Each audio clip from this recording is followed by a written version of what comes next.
Bueno, pues hoy vamos a hacer un pequeño repaso. Vamos a dar conceptos muy básicos sobre los ensayos clínicos.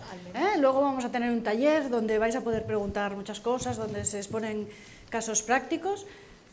Ahora mismo en la sesión también podéis preguntar durante o luego. Yo creo que va a haber bastante tiempo para que podáis hacer preguntas. En primer lugar, vamos a poner un diagrama para situarnos. Sabéis que los medicamentos, para que se puedan utilizar, necesitan tener un beneficio-riesgo favorable. Es una razón entre el beneficio que suponen para el paciente o la persona que los toma y el riesgo que supone.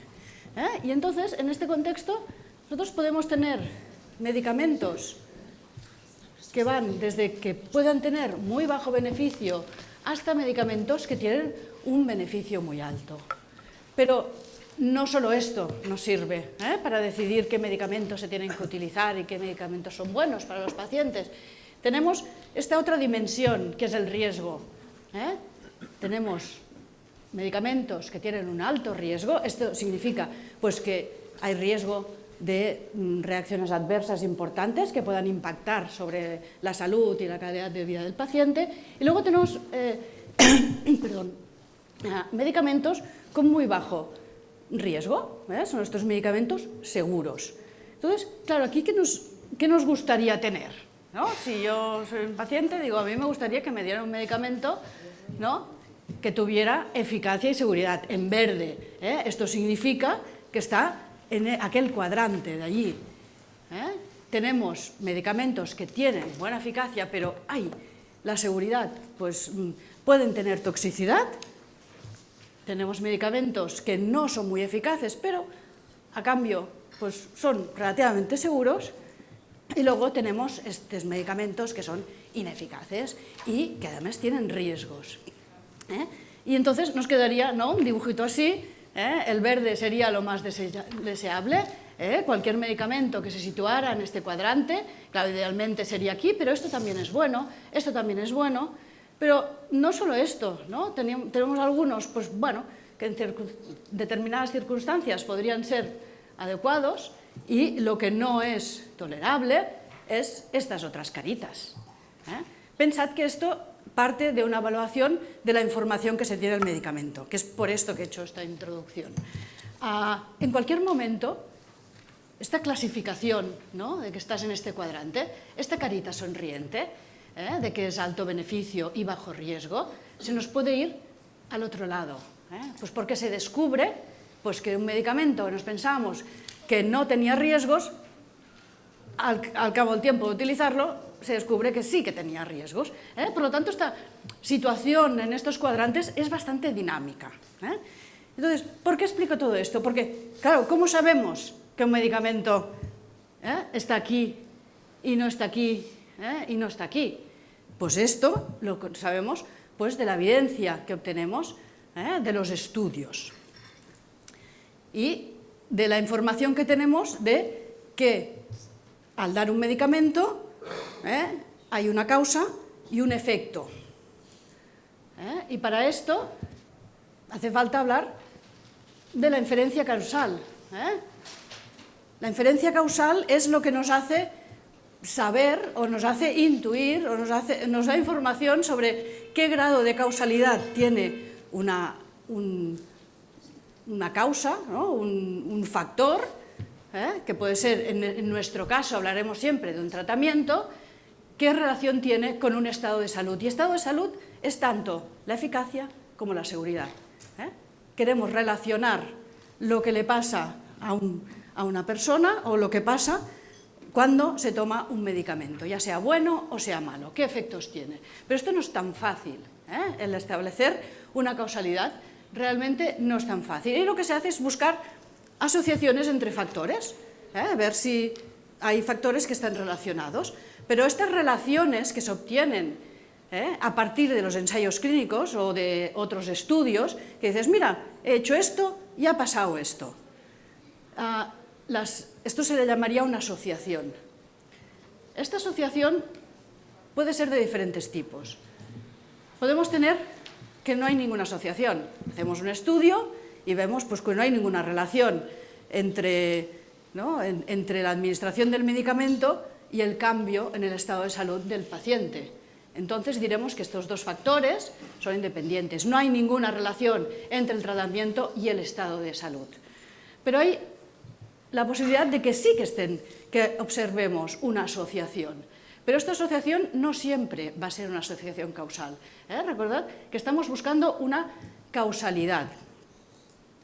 Entonces, estas asociaciones pueden ser falsas, o sea, podemos concluir falsamente, a partir de los datos de un estudio, que dos factores están relacionados. Podemos concluir falsamente que un tratamiento está relacionado con un efecto en la salud, ya sea bueno o sea malo. Y estas se les llamará las asociaciones artefactuales. La asociación es falsa y tenemos de dos tipos. Y esto es importante porque luego lo veremos. Podemos tener que es un error que se ha producido al azar, que por casualidad pues hemos hecho esta conclusión, y sería el error no sistemático, pero podemos tener errores que son debidos a sesgos que se producen de forma sistemática. Pues por ejemplo, en la forma de medir el efecto. Si medimos de forma equivocada, de forma incorrecta el efecto, podemos llegar a conclusiones de asociación que no son ciertas. Y esto se tiene que tener muy en cuenta cuando se interpretan los estudios o cuando se diseñan los estudios. Y luego podemos tener asociaciones que sí que existen de verdad. Recordad que esta realmente no existe, la observamos por error. Esta es una asociación que sí que existe, pero es una asociación que no es causal. ¿Cómo sabemos que no es causal? Pues os voy a poner un ejemplo. Es un ejemplo clásico. Si nosotros estamos midiendo la asociación que tiene el consumo de café con el cáncer de pulmón, si hacemos estudio para averiguar esto, es muy posible que encontremos que el café está relacionado. O sea, se asocia, las personas que más café toman tienen más cáncer de pulmón. Dices, ya está, asociación causal, ¿no? Dejamos de tomar café, evitaremos el cáncer de pulmón, porque esto es lo que lo causa. Estamos infiriendo que hay una asociación causal cuando realmente no existe. ¿Qué ha pasado aquí? Pues que hay un factor que sí que está relacionado con esta enfermedad, que es el consumo de tabaco, pero que las personas que consumen tabaco son las que más café consumen. Entonces, este factor, que es el consumo de café, nos está confundiendo esta asociación, nos está llevando a tomar unas conclusiones, a llegar a unas conclusiones que no son ciertas. Y esto se llama que es una asociación indirecta, no es causal. Sí que existe esa asociación, porque hemos demostrado que los que tienen cáncer de pulmón toman café, pero no sería causal. Y luego estaría, pues, la asociación verdadera, la asociación causal, que realmente este factor es causa de lo otro, de la consecuencia, que un tratamiento es causa de un beneficio o de un no beneficio o de una toxicidad. Y esta es la que nos interesa siempre, nos interesa llegar a esta. Porque, claro, tenemos que distinguir entre la causalidad y la casualidad. Es muy habitual que podemos observar efectos que atribuimos a un factor cuando realmente no son ciertos. Por ejemplo, si tratamos toda una serie de pacientes con un medicamento y vemos que mejoran desde el principio, desde antes de tomar el medicamento hasta el final, podemos atribuir pues que, hombre, pues aquí hay un efecto del medicamento, pero ¿quién nos dice que este efecto no es real? Porque este efecto podría ser debido a que hay una evolución de la enfermedad, que los pacientes remiten espontáneamente. Entonces estaremos llegando, ¿no?, a unas conclusiones que no son ciertas. Luego estaría el tema este de la confusión, que es esto que os he explicado, del cáncer de pulmón y el consumo de café y el consumo de tabaco. Además, ¿no?, tenemos pues, que hay una gran variabilidad entre los individuos y los efectos pueden ser muy diferentes a lo largo del tiempo. Y además existen estos errores sistemáticos o sesgos, que es lo que os he comentado, pues que estamos midiendo de forma por ejemplo, estamos midiendo mal el efecto o estamos seleccionando pacientes que no son los correctos y nos llevan a llegar a conclusiones de causalidad que no son ciertas. ¿Qué podemos hacer delante de todo esto? Dices, bueno, parece que es súper difícil, ¿no?, establecer causalidades. Pues sí, realmente es difícil, y la certeza casi no existe nunca. Tenemos estos criterios de este señor, que es Bradford, ¿no?, Austin Bradford Hill, que estableció hace ya mucho tiempo, pues que existen unos criterios en los cuales basarnos para poder concluir la fuerza de esta asociación, la verosimilitud o la certeza de que dos factores puedan estar relacionados y puedan estar relacionados causalmente. Entonces, bueno, hay esta lista de criterios, ¿no?, que son muy lógicos. La verdad es que no descubrió nada nuevo, sino que lo puso en orden. Tenemos que, bueno, pues como más asociación haya, como más fuerte sea esta relación, si todos los pacientes que toman el medicamento, todos se curan, pues, ostras, esto es una asociación muy fuerte. Si solo se curan unos cuantos, la fuerza de esta asociación es más pequeña. La consistencia, esto quiere decir que hago un estudio, hago otro estudio, hago otra observación y siempre va todo en la misma dirección. Esto es muy consistente. Si hago un estudio y sale un resultado, intento reproducir el estudio y salen cosas muy diferentes, dices, ostras, ¿aquí qué ha pasado? Igual es, ¿no?, lo que observé primero quizá era debido al azar. La especificidad, como más específica sea una asociación entre un factor y un efecto, mayor será la probabilidad de que esto sea una relación causal. La temporalidad, este es evidente, ¿no? Un factor tiene que estar antes del desenlace para decir que tienen relación, o sea, primero hay el tratamiento y luego hay el resultado, no al revés, esto es de calle. El gradiente biológico, esto significa que si yo doy una dosis pequeñita, tengo un efecto. Si doy una dosis más grande, tengo más efecto. Y si doy una dosis mucho más grande, tengo mucho más efecto. Cuando se observa este efecto, ¿no?, esta dosis-respuesta, va muy a favor de que esto está relacionado. Luego está la plausibilidad. Tiene que haber un mecanismo por el cual se explique por qué ha pasado esto. Por ejemplo, en el caso del café y del cáncer de pulmón, realmente no hay plausibilidad, no hay algún mecanismo. Bueno, igual me equivoco, pero en general, ¿no?, mientras que con el tabaco hay una gran plausibilidad. La coherencia, que lo que hemos hallado en estudios de laboratorio, estudios previos, pues realmente lo observemos luego. La analogía, pues tratamientos similares que atacan a la misma vía, pues obtienen resultados similares. Esto es bastante parecido a la plausibilidad. Y todo esto, la mejor manera de poder responder a todos estos criterios y poder responder a si tengo o no tengo una relación causal es el experimento, porque los experimentos nos permiten atribuir causalidades. Claro, es difícil, muchas veces, el establecer esta relación. Siempre nos basamos en, bueno, la probabilidad de que sea un factor causal es alta o es baja, pero la certeza es difícil. Y a todo esto nos lleva a que para estudiar estas relaciones y estas causalidades, lo mejor es utilizar el método científico. El método científico, descrito por Francis Bacon, mirad, del siglo XVI-XVII, lo que dice es que primero tenemos una observación, que muchas veces es, bueno, una coincidencia, que hay una observación, y que esta observación nos lleva a una hipótesis. Una hipótesis es, yo creo que esto es así. Pero, claro, no me puedo quedar en formular esta hipótesis, sino que el método científico lo que hace es, bueno, yo tengo esta hipótesis, creo que esto es así, voy a intentar plantear un experimento para poder responder a esta pregunta. La pregunta es, ¿este factor está relacionado? ¿Este tratamiento funciona en esta enfermedad? Pues vamos a hacer un experimento para poder responder a esta pregunta. Hacemos el experimento, hacemos análisis de los datos, contraste de hipótesis y se saca una conclusión. La conclusión no siempre es definitiva.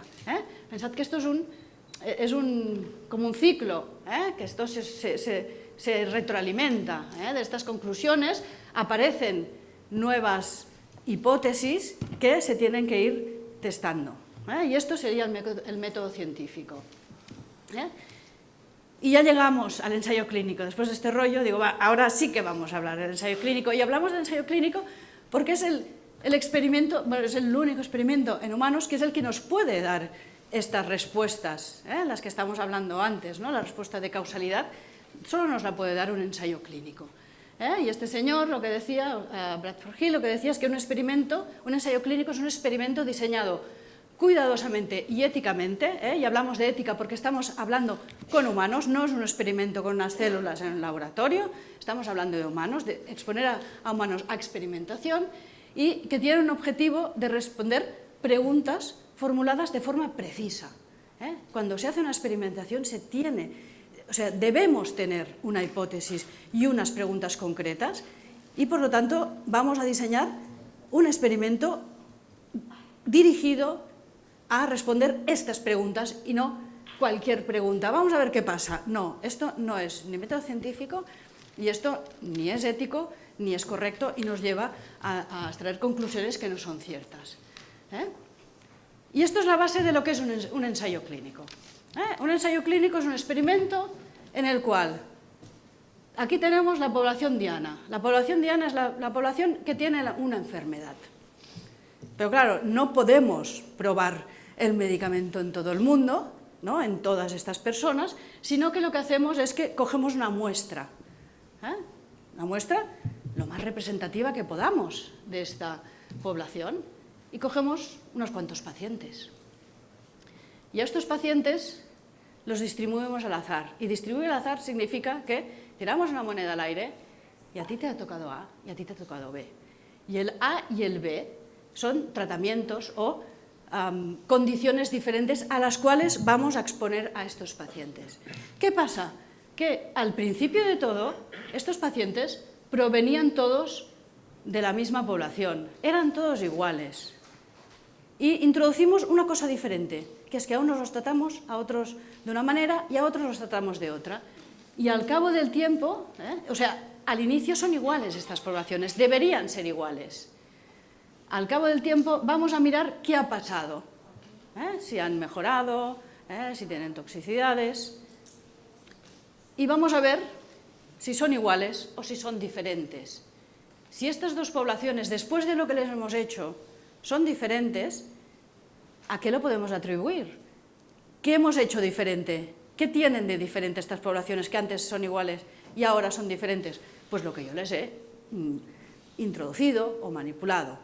Yo he decidido que a estos señores les hacía una cosa y a los otros les hacía otra. Hombre, pues esto, ¿no? Si encontramos que son diferentes, yo casi que diría causalidad, ¿no? Esto es la base del ensayo clínico y esto es por lo cual el ensayo clínico es el paradigma del experimento para poder concluir causalidad. Pero se tiene que cumplir toda una serie de circunstancias, y sobre todo esta, que los pacientes al inicio del estudio fueran todos iguales.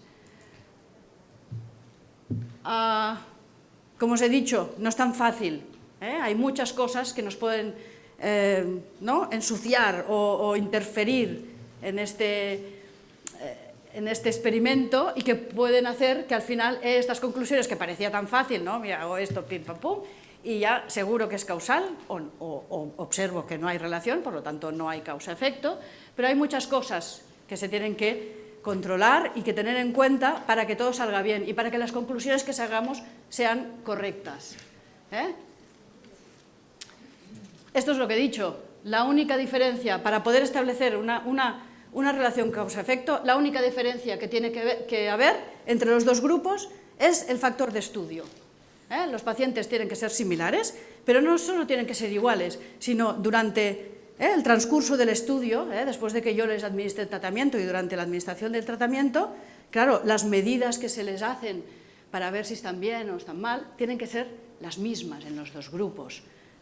El entorno en el que están tiene que ser el mismo. No puede ser que a los que les he asignado un tratamiento, además les añado otro tratamiento. No, solo tiene que ser exactamente igual para los...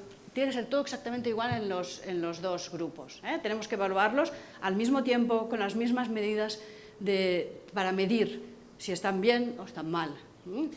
Y si conseguimos esto, cualquier diferencia observada al final de este experimento puede ser atribuible a este factor que está bajo estudio. Porque, claro, hay muchas diferencias entre los pacientes. Los pacientes no son todos iguales. Entonces, ¿qué tenemos que hacer? Pues que los pacientes que escojamos para formar parte de este estudio tienen que estar muy claro qué condiciones tienen que tener, y esto se llaman los criterios de selección de los sujetos. Como más pacientes incluyamos, mejor representado estará esta población.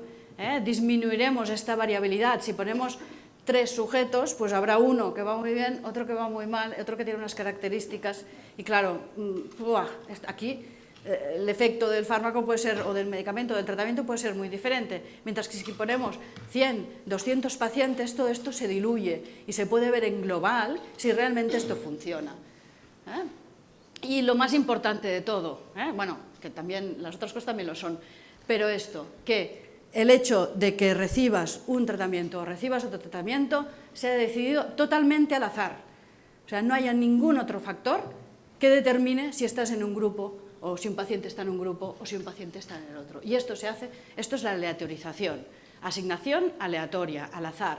Se tira una moneda y te ha tocado aquí, o te ha tocado al otro grupo. Y además, también es lo que comentaba, hay diferencias en el entorno. Pues imaginaros pues, que un estudio se hace en diferentes centros, en diferentes países. El tratamiento que les hacen de base a los pacientes, o la frecuencia con que los visitan, el acceso que tienen pues, a tratamientos complementarios, alternativos, pues, a la fisioterapia, a tratamientos psicológicos, cualquiera de estos tratamientos puede ser diferente en un centro, en otro, o en un país o en otro. Los estándares son muy diferentes y por lo tanto necesitamos tener un protocolo de ensayo clínico que defina qué condiciones tienen que tener estos pacientes, que estandarice estas cosas del entorno, para que no nos encontremos que quizá las diferencias que encontramos, o encontramos mucha variabilidad porque los pacientes recibían, aparte de los tratamientos de estudio, tratamientos muy diferentes entre ellos. Y además, claro, no todo el mundo mide la evolución de un paciente o los efectos de un paciente sobre la salud de la misma forma. Por lo tanto, las medidas se tienen que estandarizar. Si medimos la presión arterial en un ensayo clínico, no vale cualquier medida de presión arterial. El protocolo dirá cómo se tiene que medir, con qué tipo de aparato se tiene que medir y en qué condiciones. Pues el paciente tiene que haber estado en reposo un cierto tiempo, tiene que estar sentado con el brazo con un ángulo determinado, se tienen que hacer 3 mediciones. Esto es el estándar. No vale que aparezca el paciente que viene corriendo, le tomes la presión y anotes esta presión, porque este paciente se le ha medido la presión de una forma diferente al otro y esto puede impactar en los resultados que se obtienen de este paciente. Por lo tanto, todas las medidas se tienen que estandarizar, aparte de que el momento en que se mide también tiene que ser estándar. Vale. Y aquí tenemos algunas de las palabras que os encontraréis habitualmente cuando se leen resultados o diseños de ensayos clínicos y de las cuales ya hemos ido hablando. Sobre todo el aleatorizado, esto ya sabemos lo que es, ¿no? El aleatorizado quiere decir que distribuimos por igual a los pacientes, solo el único criterio es el azar. Pero también tenemos estas palabrejas que a veces aparecen en los diseños del estudio. Estudio randomizado, paralelo, doble ciego. Paralelo significa que los 2 grupos de tratamiento, los cuales hemos asignado al azar, tienen que ser al mismo tiempo. No vale primero tratar a los pacientes del grupo A y al año siguiente tratar a los pacientes del grupo B, aunque los hayas asignado aleatoriamente. ¿Por qué? Porque las cosas que pasan este año y las que pasarán el año siguiente son diferentes, los entornos son diferentes.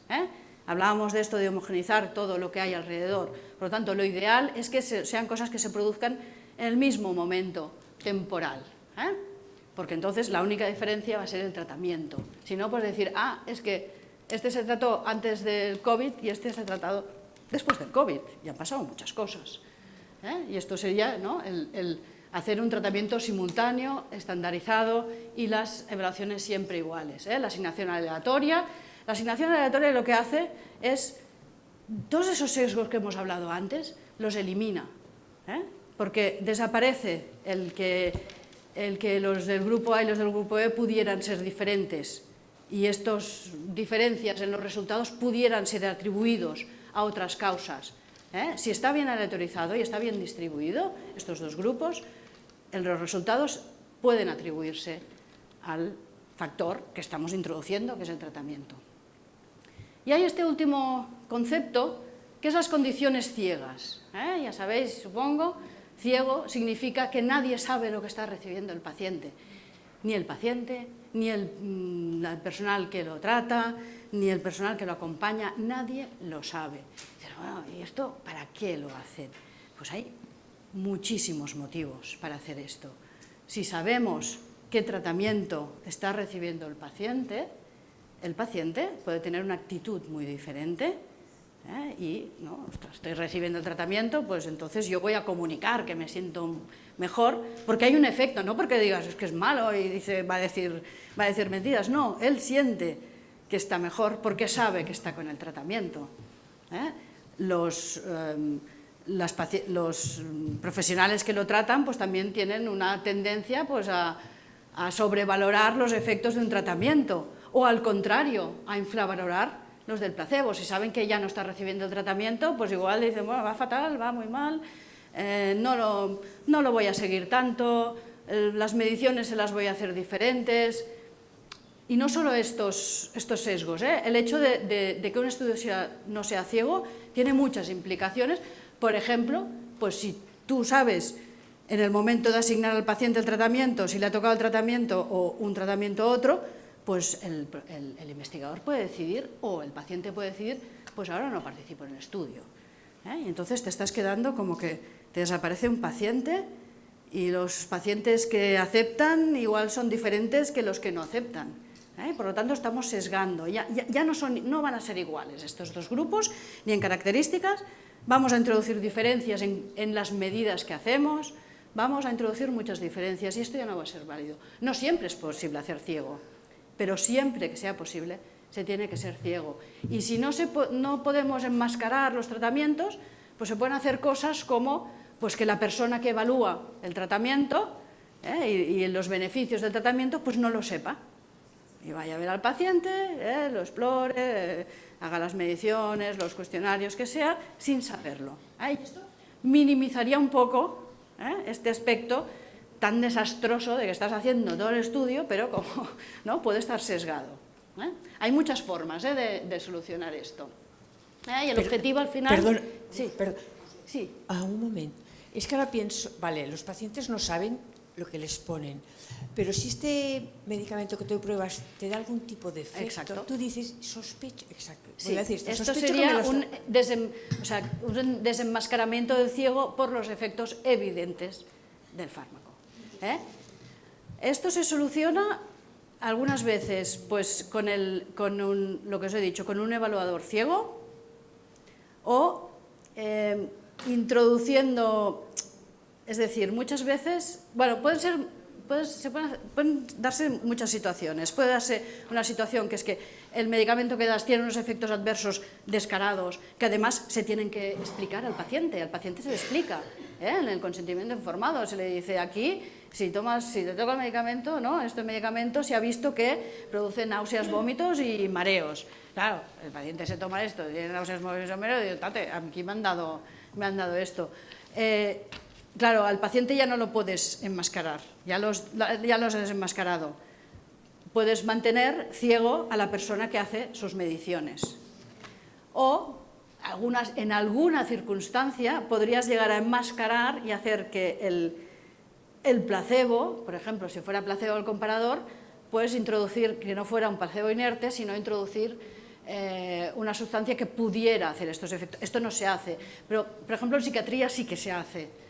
un fármaco pues, que produce unos efectos de euforia en un paciente, pues puedes poner un placebo con otro medicamento que sabes que además no tiene efectos sobre la enfermedad que estás tratando y que produzca un efecto similar, que es un efecto muy diferente, pero el paciente ya ve que pasa algo. Y no siempre esto que se observa, claro, el paciente dice, ya está, estoy tomando tratamiento, igual no. Y luego hay, por ejemplo, muchas veces se enmascaran las analíticas, porque muchas veces solo haciendo una analítica ya se ve lo que ha tomado el paciente, porque tiene un efecto sobre, yo qué sé, pues la deplección de leucocitos. Claro, si tiene deplección de leucocitos, pues será recibe el tratamiento seguro. Pues ¿qué pasa?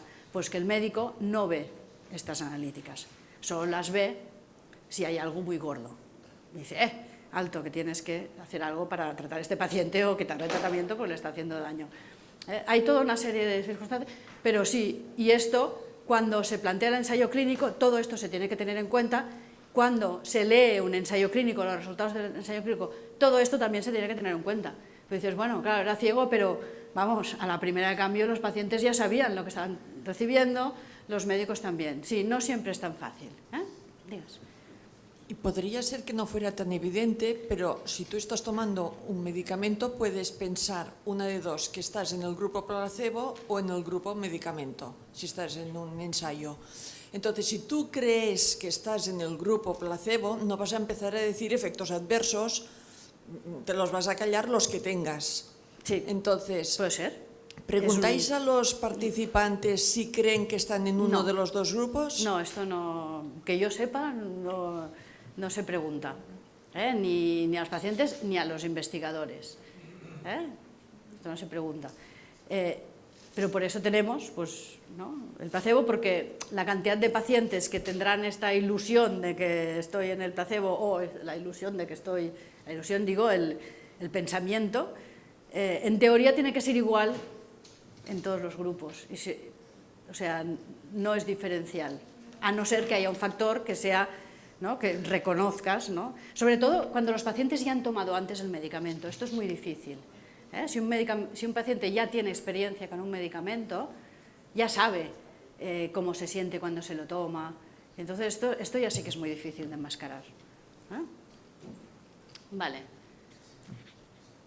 Y esto es un poquito lo que estamos hablando ahora, porque cuando, aquí tenemos, si no tenemos un grupo control, aquí tenemos, olvídate esta barra de aquí, tenemos el efecto del grupo experimental, del grupo tratamiento, y dices, un efecto, hasta allí, qué grande es el efecto. Pero este efecto se puede ir partiendo. ¿A qué se debe este efecto? Pues bueno, hay una parte que es esta, que son, por ejemplo, el efecto Hawthorne, es un efecto que se produce en los pacientes cuando están observados. Un paciente que está en un ensayo clínico y que está observado y que está seguido, tiene tendencia a responder de una manera diferente. Y esto se llama el efecto Hawthorne. Luego está la evolución espontánea, o sea, muchas veces pues, atribuimos una mejora, pues una mejora que se habría producido espontáneamente igual, y luego está lo que se llama la regresión a la media. Esto quiere decir que cuando vas midiendo de forma repetidamente unas variables o unas medidas a un paciente, la tendencia es que deje de tener valores extremos. Los que tenían valores extremos dejan de tener estos valores extremos. Y esto se interpreta muchas veces pues, como que hay un efecto. Tenemos esto. Y estos efectos se dan tanto si estás en tratamiento como si estás sin tratamiento, con grupo control, el que sea. Esto ya es algo de lo cual partes, O sea, esto ya de base ya está, es como la bajada bandera, esto ya lo tienes. Luego está el efecto placebo, que es este efecto de, ostras, estoy en tratamiento, esto me va a ir bien, que existe y está medido y existe. Pero este efecto placebo solo lo podemos tener cuando el paciente, solo lo podemos diferenciar de un tratamiento de otro cuando el tratamiento es ciego. Luego está el efecto terapéutico, que es este, Entonces, en este caso, tenemos un grupo experimental y un grupo control, por ejemplo, que le damos otro tipo de tratamiento, o el tratamiento estándar, y este es el tratamiento nuevo, pues tenemos todo este trozo, que es el mismo para los dos. Y luego, realmente, el efecto terapéutico es este trocito que nos queda. Entonces, la diferencia real es esta.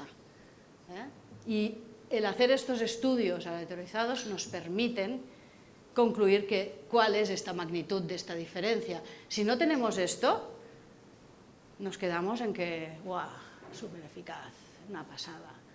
Y a veces luego le pones el comparador, activo o placebo, e incluso puede ir más arriba.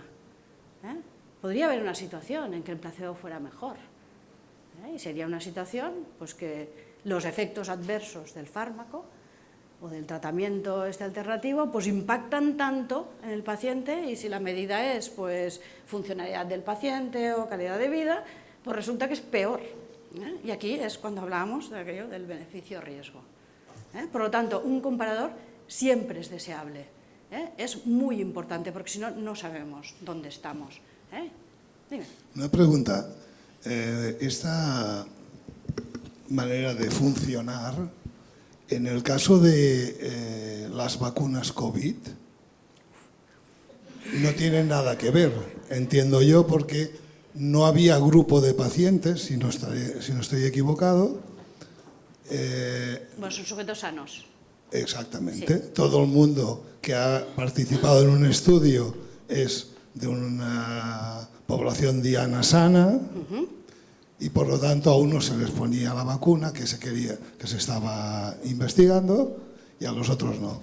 Entonces, ¿este tipo de estudios cambia algo de todo lo que hemos estado explicando ahora? En principio no. En principio no, porque son... Lo único que, evidentemente, no todas las enfermedades, esto es tan grande. Hay enfermedades que el efecto placebo es muy pequeño. Y hay por ejemplo, las enfermedades psiquiátricas, el efecto placebo o dolor, el efecto placebo es enorme. Hay otras enfermedades que no. En oncología, pues el efecto placebo está poquito. Y sobre todo si lo que mides es respuesta objetiva, ¿no? El efecto placebo casi no existe. Y estos efectos también son muy pequeñitos. Depende de la situación. En situación de vacuna son pacientes sanos, pero que se hace una medida de qué pasa, si te infectas o no te infectas. No sé si eran medidas, ¿no? Si eran PCRs o eran... La verdad es que lo desconozco muchísimo, no me lo he mirado nada este tema, pero o si enfermaban, o si llegaban a la UCI. O si iban a la UCI, ¿no? O sea, estas eran las medidas. Tenemos la misma situación, pero seguramente, ¿no?, estos efectos son poquitos, muy pequeñitos. Pero de todas formas también tenemos el comparador. ¿Por qué? Porque el hecho de que te enfermes, pues tienes que ver si es, ¿no?, si se enferman más, ¿no?, los pacientes con vacuna o sin vacuna. Es que seguramente era, si iban al hospital, ¿usted se ha vacunado sí o no? Y además era un efecto inmediato, rápido. Sí, se miden, eran a muy corto plazo. Claro, sí, entonces la enseguida mayoría. es que tuvieron muchos datos de personas vacunadas que la infección no era tan grave o no se infectaban y que sí. Es decir, Pero esto es un muy buen ejemplo para ver que, bueno, aquí estamos explicando como un estándar, pero son las bases para entender cada ensayo clínico es diferente, porque depende de la patología, de lo que midas, del tipo de pacientes que incluyas. Pero se tiene que partir de que hay esto. De todas formas, en este caso también era muy necesario un grupo control, porque si no, no sabes en qué medida has evitado el contagio. El contagio depende también de muchos factores ambientales. Entonces, para que veáis, siempre es necesario, si se puede.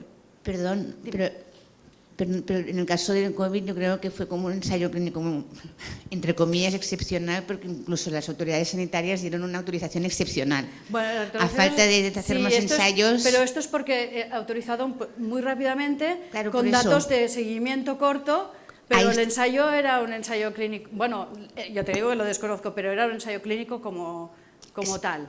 Pero bueno, esto es un tema que quizás Sí, no, pero eso que, es diferente. pero que seguía el ensayo clínico excepcionalmente autorizado, o sea, autorizaron el medicamento con condición de que siguiera el ensayo clínico, pero también era como una situación excepcional, con Sí, un tipo de bueno, ensayo que- como excepcional y una autorización excepcional, pero también la situación era excepcional de pandemia. Pero bueno, el diseño yo creo que era un diseño Yo me- clásico. Yo sí. Era un diseño clásico. Sí, Yo de me ensayo. refería sobre El todo al diseño diseño. sí, pero la gestión... Mi pregunta iba enfocada al diseño, al proceso que se debe de seguir y si había alguna diferencia sustancial entre ese tipo de ensayo y los que se realizan en personas enfermas. Bueno, la diferencia es que, claro, que la población es mucho más grande, que... con variables muy cortas. Exacto. La excepcionalidad. El diseño era un diseño correcto, aleatorizado. Pero nos sirve muy bien para el ejemplo de que, ¿no? Lo que hemos dicho antes, yo tengo una hipótesis y tengo que hacer un experimento para responderla. Y entonces, el diseño que yo haga de ensayo clínico tiene que ser adaptado para que yo pueda responder esta pregunta. No te puedes encasillar en tiene que ser así. No. O sea, cada ensayo clínico es diferente. Porque se tiene que adaptar a las circunstancias, ¿no? Tiene que ser ciego. Pues hay circunstancias en las cuales no se puede ser ciego. ¿Qué podemos hacer para minimizar el ciego en esta circunstancia, ¿no? Entonces, o sea, los diseños son ad hoc, conociendo unos criterios muy básicos, que son los que te dan, ¿no? el conocimiento para decir hacia dónde tienes que ir para responder de la mejor manera la pregunta que te has hecho. Solo quería hacer una observación, a lo mejor estoy equivocado, pero hay dos elementos en la vertical que no acabo de ver, porque el efecto placebo, por definición, solo puede existir en el grupo de control. No. Pero si lo aceptas en el experimental, no entiendo el efecto terapéutico en el grupo de control, porque el grupo de control no tiene terapéutico. No, cuando hablo de grupo control, hablo de un grupo, en este caso es un grupo activo. En este caso es un grupo control activo. O sea, si no solo sería... si solo fuera placebo, esta última... Esto no existiría. Esto no existiría. Si esto fuera grupo placebo, Es decir, pues nos quedaríamos aquí. Pero sí, el efecto placebo existe,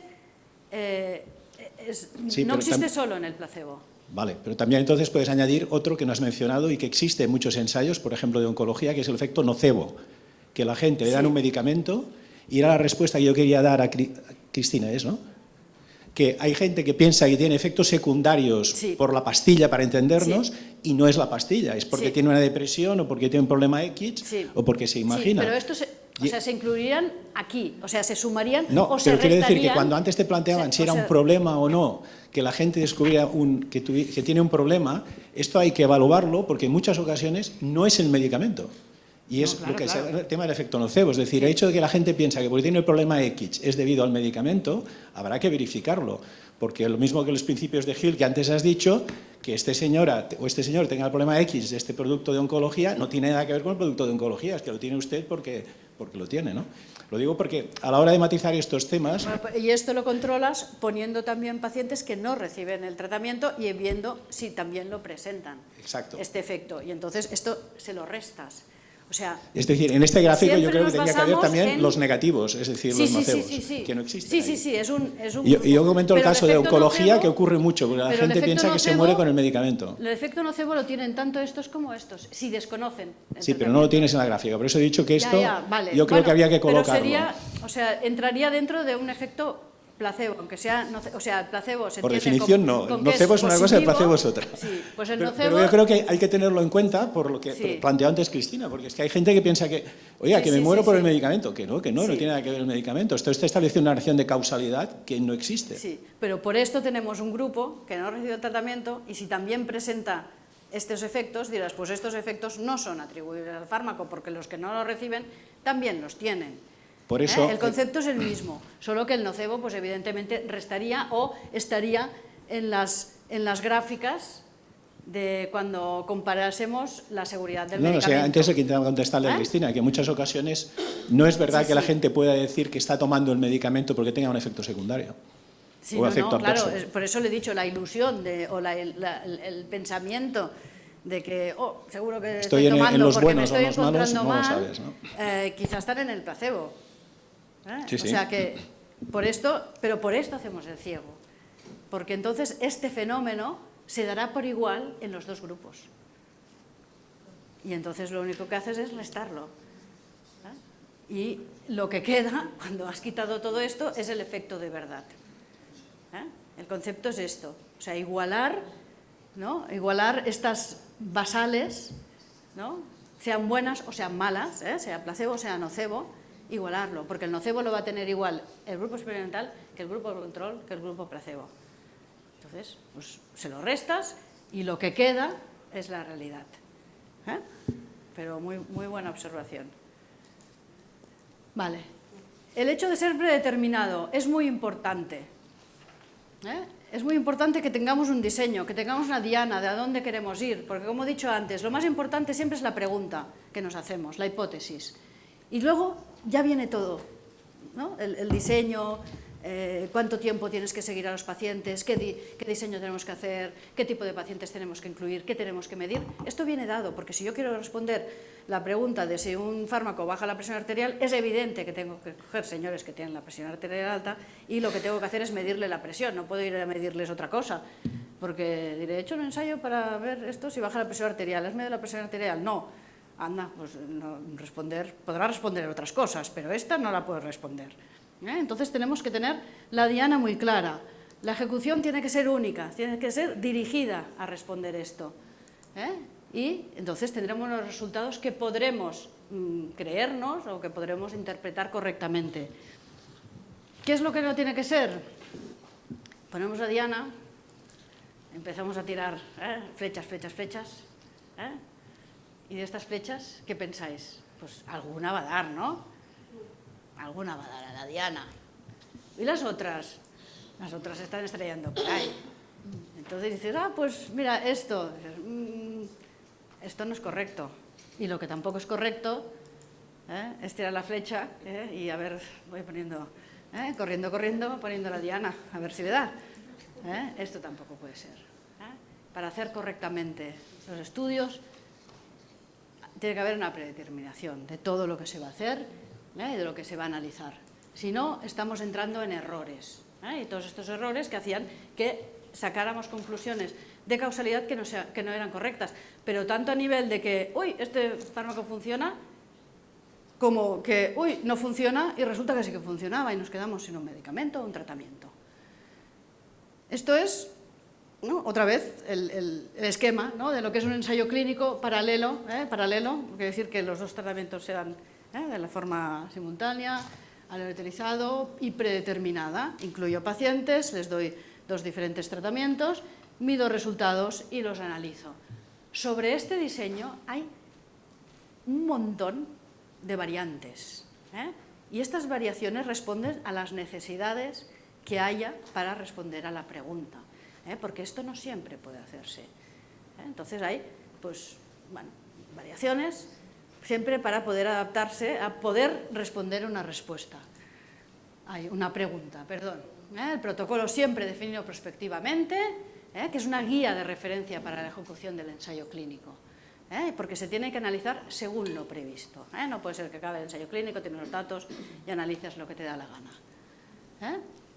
El protocolo consta en la hipótesis, los criterios de selección de los pacientes, las herramientas que utilizaremos para evaluar a los pacientes y cuándo se van a evaluar a estos pacientes, qué métodos utilizaremos para controlar sesgos. Básicamente en el ensayo clínico es estandarizar, ¿no?, las mediciones y aleatorizar.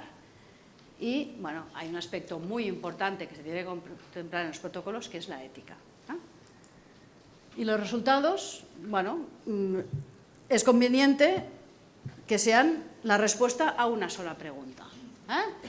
Por lo tanto, se refieren a una cosa que se llama la variable principal. En un estudio de hipertensión arterial, la variable principal será la medida de la tensión arterial, no otras cosas. Tenemos que definir qué errores aceptaremos, porque había aquel error aleatorio del que, igual he concluido esto por casualidad. Esto es un tipo de error que se puede controlar. Y se tiene que decir hasta cuándo vas a aceptar. Y a partir de estos resultados se aceptará la hipótesis que teníamos de este medicamento funciona en esto, la aceptaremos o la rechazaremos. Cuando se trata de medir, tenemos lo que se llaman las variables, que son medidas que su valor describe lo que se ha observado en base a unas definiciones previas. Se tiene que decir cómo se va a hacer esta medición, o sea, el método de medición tiene que estar establecido, tiene que medir algo de importancia clínica. Esto es muy importante porque una cosa es medir la tensión arterial, que sí que tiene una importancia clínica porque tiene unas consecuencias, y otra cosa es medir si los pacientes tienen un infarto. Esto es clínicamente relevante. El que el paciente esté mejor, pueda andar, ¿no? Sea autónomo, esto sí que es importante y no una medición bioquímica a partir de una analítica donde dice que los niveles de tal han cambiado. Sí, pero este cambio en estos niveles tiene una repercusión en el bienestar del paciente. Entonces, esto sería una variable clínicamente relevante, la que mide algo que es clínicamente relevante para el paciente. Y el momento en que se hace la medición. No es lo mismo medir a la semana que a los 3 meses. El evaluador muchas veces requiere un entrenamiento. Hay unas instrucciones muy claras en los protocolos. No tiene que estar sesgado, y estar sesgado significa, pues, por ejemplo, ser ciego, porque si está sesgado pensando, este tiene el tratamiento va muy bien, o el tratamiento va fatal, seguro que tiene muchos efectos adversos, el medidor está sesgado. ¿Qué tipos de variables tenemos? Pues tenemos diferentes variables que supongo que, bueno, esto es mucha lógica, ¿no? Están las variables cualitativas, que clasifican, ¿no? Pues bueno, ella es rubia, ella es morena. No son mediciones numéricas, y clásicamente pues hay las dicotómicas, que es 2 opciones, sí, no. Y por ejemplo esto en un ensayo clínico pues, se traduce en ¿no? ¿Ha respuesto el tratamiento? Sí. ¿No ha respuesto el tratamiento? No. Los criterios de respuesta, si no, se tienen que definir, evidentemente. Pero esto es una variable dicotómica y es cualitativa. No tienen un orden, son cosas diferentes, ¿no? Luego tenemos las variables continuas. Esto es muy claro, el peso, la presión arterial, la frecuencia cardíaca, que también se tienen que establecer muy bien los criterios para medirlas, porque diferentes maneras de medir pueden dar resultados diferentes.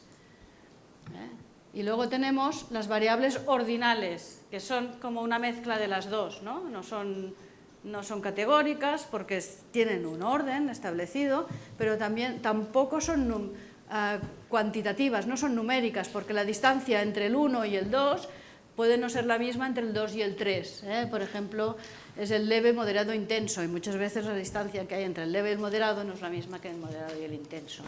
O una escala de 5 de intensidad de un síntoma, pues bueno, no es realmente una continua, no es una variable numérica, sino que en teoría es una categórica, porque no te aseguran que las distancias entre ellas, entre cada categoría, sea la misma, no sería una numérica. Y luego estarían las variables de tiempo o las variables de supervivencia, que esto nos lo encontramos muy a menudo, sobre todo en ensayos de oncología, pero también en otro tipo de ensayo, que lo que hacen es medirte el riesgo instantáneo en cada momento que hay de que aparezca un acontecimiento. O sea, básicamente miden el tiempo hasta que aparece la curación, o el tiempo hasta que aparece la recaída, o el tiempo hasta el empeoramiento. Son variables muy buenas que lo que hacen es no solo medir si hay respuesta o no respuesta o empeoramiento, sino que te dicen cuándo aparece, porque a veces no es importante, ¿no? Porque evitar el acontecimiento muchas veces va a ser imposible, pero sí que es posible retrasarlo. Y esto sería una buena eficacia, ¿no? Si retrasamos el acontecimiento. Y luego, sobre las variables también, es importante saber que pueden ser subjetivas o objetivas. Las variables subjetivas son todas aquellas en las cuales puede haber una influencia ¿no?, del evaluador, ya sea el evaluador el profesional o el médico, o el evaluador sea, ¿no?, las variables autoinformadas, ¿no? Aquí hay una subjetividad, ¿eh? Pero todo esto, bueno, se puede controlar medianamente bien, estandarizando y haciendo ciego. Y ya, por último, si todos fuéramos iguales, sería muy fácil, ¿no? Porque el comportamiento de un individuo sería el mismo que el del otro, ¿no? Si hubiera un medicamento cada uno de vosotros, compartiríais todos igual. Entonces, no hace falta probarlo con mucha gente, dándosela uno o dos, ya vamos a ver cómo iba la cosa. Pero, desgraciadamente, esto no es así. O, por suerte, esto no es así. Las personas son diferentes y, por lo tanto, por eso hacemos este tipo de experimentos, ¿no?, incluyendo muchos pacientes y luego haciendo pues, un análisis de los datos y aplicando la estadística. Esto se hace para gestionar la variabilidad. Para gestionar la variabilidad entre las personas, entre las formas que van a responder las personas, necesitamos la estadística. ¿Y de qué nos sirve la estadística? ¿No? Eso que a nadie le gusta y siempre, la parte estadística, aquí no entiendo nada, esto es un lío. Pues, bueno, primero nos sirve para resumir las características de los sujetos. Esto es cuando dices, la media de edad es de tanto, un porcentaje de tanto eran mujeres, un porcentaje estaban en tal estadio de la enfermedad. Esto es la estadística descriptiva, y es importante, y esto también es estadística. Luego nos permite comparar, ¿no? Teníamos los dos grupos de tratamiento y podemos ver pues, si la media de tensión arterial después del tratamiento es más, ¿no?, es más alta que la de los que no han recibido tratamiento, o sería al revés, ¿no? Los que reciben tratamiento tienen una media de tensión arterial más baja que los que no reciben tratamiento. Y aquí comparamos. Pero ¿cómo sabemos que esto que comparamos, ¿no? Porque lo estamos midiendo solo en una muestra. ¿Cómo sabemos que esto es verdad? Entonces, para esto necesitamos este cálculo de probabilidades, este cálculo de ver qué probabilidad tenemos de que cuando lo que hemos observado en nuestra muestra sea la verdad, que esta diferencia que hemos observado aquí sea la realidad. Y aquí es cuando tenemos que aplicar los test estadísticos, y estos test al final no nos dicen, cuando decimos es estadísticamente significativo, no significa que esto es la verdad. Significa que la probabilidad de equivocarnos es muy pequeñita y, por lo tanto, la asumimos. Y aquí, cuando hablamos de... Vale, aquí hablamos de los errores. Hablamos del error tipo alfa y el error tipo beta. Es este error, ¿no? El tipo 1 es el error de cuando concluimos que un tratamiento es mejor, pero resulta que no lo es. Nos hemos equivocado. Esto es el error tipo 1 y se llama el error alfa. Y esto es la famosa P, que la tenemos aquí. ¿Qué estamos dispuestos a aceptar cuando hacemos un experimento? Pues que cuando aplicamos la estadística, hemos visto que hay unas diferencias, aplicamos la estadística y resulta que la P es menor de 0,05, o sea, esto significa que tengo menos de un 5% de probabilidades de que esté diciendo que el tratamiento funciona y resulta que pues, la realidad, la verdad de la verdad, es que no funciona. Es una probabilidad muy bajita. Por lo tanto, podemos correr este riesgo. Y este es el punto en que se acepta de que menos de, o sea, una probabilidad de equivocarnos de más del 5% ya no me la creo. Porque podíamos haber observado ese por azar. La probabilidad de que sea por azar es demasiado alta. Y luego está el error tipo 2, que es, decimos, aquí no hay diferencias, el tratamiento no funciona, y resulta que sí que funcionaba. Claro, esto es un riesgo, claro, es un riesgo mejor o peor. ¿Qué preferiríais? ¿No? Este es el beta, y por convención se acepta un 10 o un 20%. Yo puedo aceptar los resultados de un estudio si el error beta es entre un 10 y un 20%. O sea que igual he hecho el estudio, igual me ha salido que no era que no había diferencias, pero nos estamos equivocando. Tenemos un 10% de probabilidades de que realmente sí que funcionaba el tratamiento y resulta que he dicho que no. ¿Por qué son tan diferentes estas probabilidades que se aceptan? ¿Qué es peor? ¿Decir que un tratamiento funciona y que realmente no funcione? ¿O decir que un tratamiento no funciona y realmente sí que funcionaba? ¿Qué creéis que es peor? Esto es peor. Pues esto es lo que es.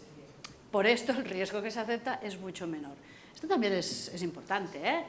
Y este normalmente viene derivado de que los estudios no incluyen suficientes pacientes. Porque este riesgo lo puedes disminuir incluyendo muchos más pacientes. Y hablando de pacientes, no, todavía.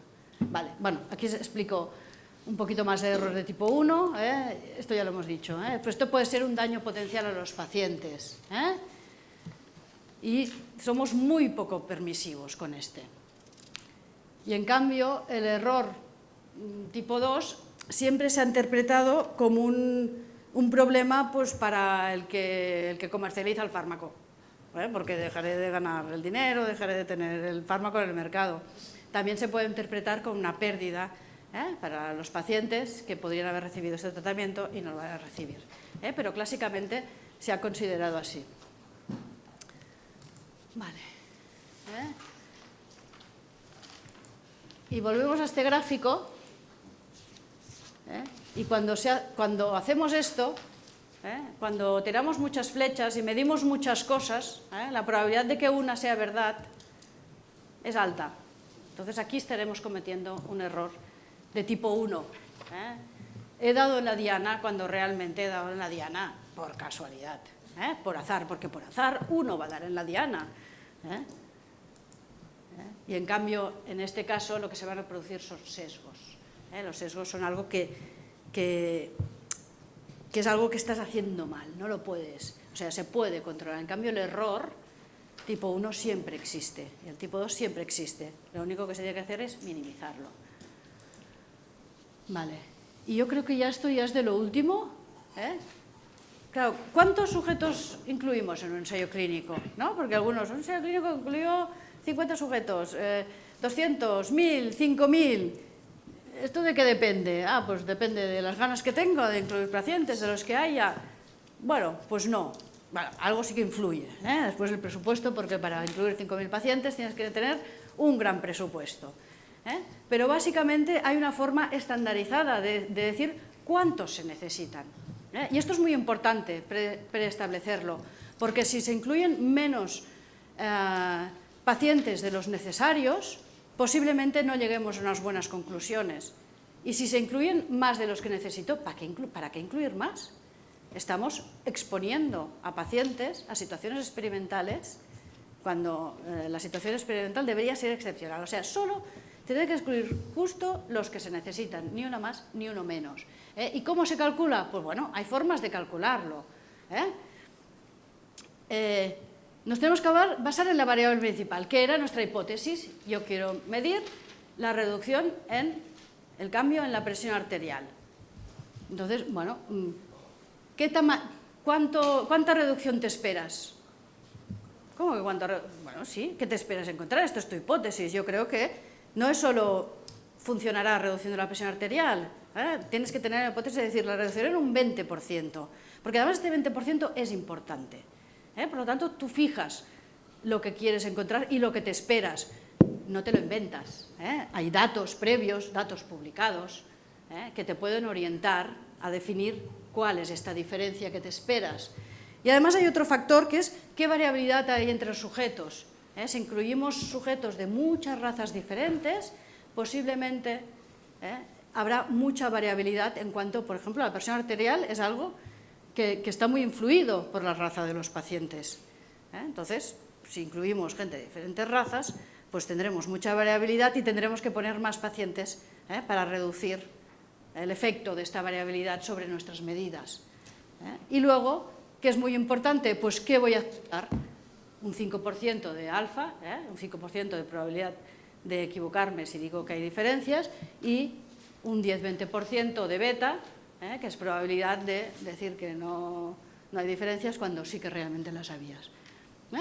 Y entonces, con estos datos puedo hacer, hay unas fórmulas y hay unas calculadoras que te dan el número de pacientes necesario. ¿Cuándo necesitaré más pacientes? Pues necesitaré más pacientes si la diferencia esperada es muy pequeñita. Para poder detectar una diferencia muy pequeñita necesito muchísimos pacientes. Para detectar algo que es muy espectacular, ¿no? Una eficacia espectacular, a veces, pues igual con 5 pacientes habría suficiente. No es el caso, pero si es muy evidente, si es muy eficaz el fármaco, con muy pocos pacientes lo voy a ver. Si es poco eficaz, necesitaré muchos más pacientes para ver esta diferencia pequeñita. Y como más variable sea la muestra, más pacientes voy a necesitar para compensar esta variabilidad. Y por último, cuando tenemos ya, ¿no? Hemos hecho un buen diseño, hemos hecho una buena ejecución del estudio, tenemos los resultados y de estos resultados tenemos que sacar conclusiones. ¿Qué es muy importante de las conclusiones? Las conclusiones que se sacan de un estudio tienen que ser referidas a esta variable principal, que era esta pregunta inicial y estas medidas principales que hemos hecho. Hay muchos estudios muy bien hechos, muy bien ejecutados, que los encuentras publicados, y luego las conclusiones que sacan no son las correctas, o están sesgadas, o están dirigidas a sacar unas conclusiones que realmente no están soportadas por los resultados del estudio. Por lo tanto, tiene que ser referida a la variable principal, basada en la comprobación de la hipótesis, no basada en que, no me han salido resultados, pues ¿sabes qué voy a hacer? Voy a volver a reanalizar de otra manera, lo que se llama torturar los datos, porque hay un dicho que se dice, los datos, si los torturas, al final cantarán. Si tú torturas los resultados de un estudio, al final vas a conseguir observar, que los resultados sean los que quieras, y esto no es correcto. Tiene que ser muy limitado a las condiciones del estudio, y sobre todo discutido en el contexto. ¿Qué tipo de pacientes era? Si lo que he observado se puede extrapolar a toda la población, porque cuando seleccionamos mucho los pacientes, a veces dices, bueno, en estos pacientes ha funcionado, pero no lo sé si en todos va a poder funcionar. Pero es importante, han de ser conclusiones honestas, objetivas y en base a hechos, y consistente con los resultados.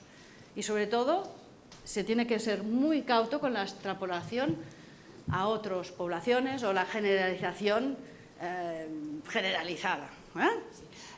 Pero antes de que vayas, es que ahora es que lo siento, pero me surgen preguntas. ¿La dosis? ¿Cómo se...? Claro, entonces estamos hablando de que vamos a ver si funciona o no, pero ¿cómo se establece la dosis que das? La dosis, en el desarrollo clásico de los fármacos, la dosis viene de mucho antes. Primero, viene de estudios que se hacen a nivel pues casi in vitro y estudios con animales, en los cuales se ve pues, qué cantidad necesitas o qué niveles plasmáticos se tienen que alcanzar para ver efectos. Y luego, bueno, sabéis que el desarrollo, aparte, primero haces todo el desarrollo pues, en animales, en células, un desarrollo muy completo, que no solo va destinado a ver que normalmente se interpreta este desarrollo muy destinado a descartar que los